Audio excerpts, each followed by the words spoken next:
আর SIR এর চাপে বিএলওরা অসুস্থ হয়ে যাচ্ছেন, একাধিক অভিযোগ তারা বারবার তুলছেন। এবার বনগাঁর দিকে নজর রাখবো, কারণ এসআইআর চাপে আরো এক বিএলও অসুস্থ হওয়ার খবর পাওয়া যাচ্ছে। বনগাঁর গোপালনগরের 106 নম্বর বুথে এই ঘটনা। কিভাবে এই ঘটনা ঘটলো, কি অভিযোগ পরিবারের, আরো বিস্তারিত এই বিষয়ে জানাতে পারবে অনিরুদ্ধ রয়েছে আমার সঙ্গে। অনিরুদ্ধ, দেখো সোনিয়া, উত্তর 24 পরগনার গোপালনগর 106 নম্বর বুথের বিএলও সুশান্ত টিকাদার তিনি গত সোমবার বাড়িতে বসে এসআইআর এর কাজ করছিলেন। এই অত্যাধিক পরিমাণে এসআইআর এর যে চাপ, সেই চাপের কারণেই তিনি বাড়িতেই অসুস্থ হয়ে পড়েন এবং পরবর্তীতে তাকে প্রাথমিকভাবে বনগাঁ মহকুমা হাসপাতালে ভর্তি করা হয়েছিল। তার শারীরিক অবস্থার অবনতি হলে বনগাঁ মহকুমা হাসপাতাল থেকে তাকে কল্যাণী গান্ধী হসপিটালে তাকে ভর্তি করা হয়েছে। পরিবারের থেকে দাবি তোলা হয়েছে যে তার হৃদরোগে আক্রান্ত হয়েছেন, তেমনই জানিয়েছেন ডাক্তারবাবুরা। এই এসআইআর এর যে অত্যাধিক পরিমাণে কাজের চাপ, সেই কারণেই তিনি অসুস্থ হয়ে পড়েছেন বলেও পরিবারের পক্ষ থেকে দাবি তোলা হয়েছে। এ নিয়ে রীতিমতো হৃদরোগে আক্রান্ত, এসআইআর এর চাপেই তিনি কাগজপত্র লিখছিল, লিখতে লিখতে বাড়িতে আরো লোকজন এসেছিল, ওদের সামনেই অসুস্থ হয়ে পড়ে।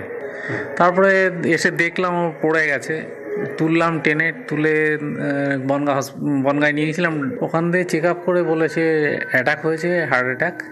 আমরা আবার কল্যাণী গান্ধীতে ভর্তি করেছি।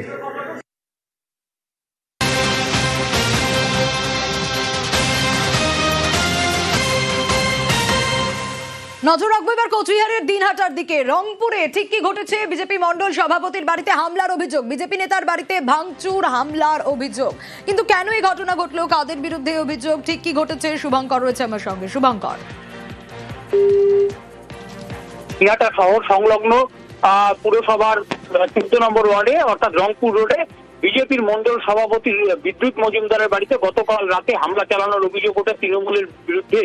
তার বাড়ির সামনে বেড়া, টিনের বেড়া ভেঙে ফেলা হয় এবং রাত 11টা সাড়ে 11টা নাগাদ 15-20 জন তৃণমূল আশ্রিত দুষ্কৃতীরা তার বাড়িতে হামলা চালায় বলে তার পরিবারের পক্ষ থেকে অভিযোগ করা হয়েছে। যদিও তৃণমূল নেতৃত্ব এই অভিযোগ অস্বীকার করে জানিয়েছে যে তৃণমূলের অবস্থা এতটাই খারাপ হয়নি যে এখন বিজেপি নেতৃত্বের বাড়িতে ভাঙচুর করতে হবে। যেহেতু সামনে বিধানসভা ইলেকশন রয়েছে, তাই এই ধরনের ভিত্তিহীন অভিযোগ করে একটা বাজার গরম করার চেষ্টা করছে বিজেপি নেতৃত্ব। রাত্রিবেলা তো আমরা 11টা সাড়ে 11টা খাওয়া দাওয়া করে শুয়েছি। তারপরে শুনি ভাঙচুর, বম ফুটানি, তারপরে তো এগুলি করছে। তারপরে তো আমরা তো আর বেরোই নেই। তারপরে অকথ্য খালি গালা ওর বাবার নামে, ওর নামে এগুলো বলছে টলছে, সব ভাঙচুর করছে। ওই দিক দিয়া বাড়ির ভিতরেও ঢুকছিল, ওই পাশে ওগুলো ভাঙচুর করছে, ওই পাশে যায় অল্প টিম ভাঙাভাঙি করছে। কারা করলো? কারা করলো আমরা তো, আমার ছেলে তো বিজেপি করে, তো তৃণমূলের লোকেরাই করছে। রাতের অন্ধকারে তৃণমূলের কিছু গুন্ডা বাহিনী কাপুরুষের মতো আমাদের দিনহাটা মন্ডল সভাপতি বিদ্যুৎ মজুমদারের বাড়িতে হামলা চালায় এবং ভাঙচুর করে। দিনহাটার তৃণমূলের কোনো জনসমর্থন নেই, তারা ভাবছে যে ঝামলার মামলা করে তারা দিনহাটায় জয়লাভ করবে। তারা ভুল করছে। দিনহাটার মানুষ অত্যন্ত রাজনৈতিক সচেতন মানুষ। আগামী 26-এর নির্বাচনে এর জবাব দিনহাটা মানুষ দেবে।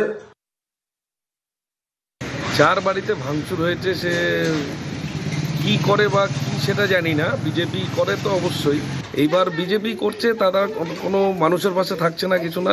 যখন ভোট আসছে তখন এরকম কোনো নিজেদের বাড়ি হোক, নিজেদের মাথা ফাটিয়ে হোক করে নিজেদেরকে হাইলাইট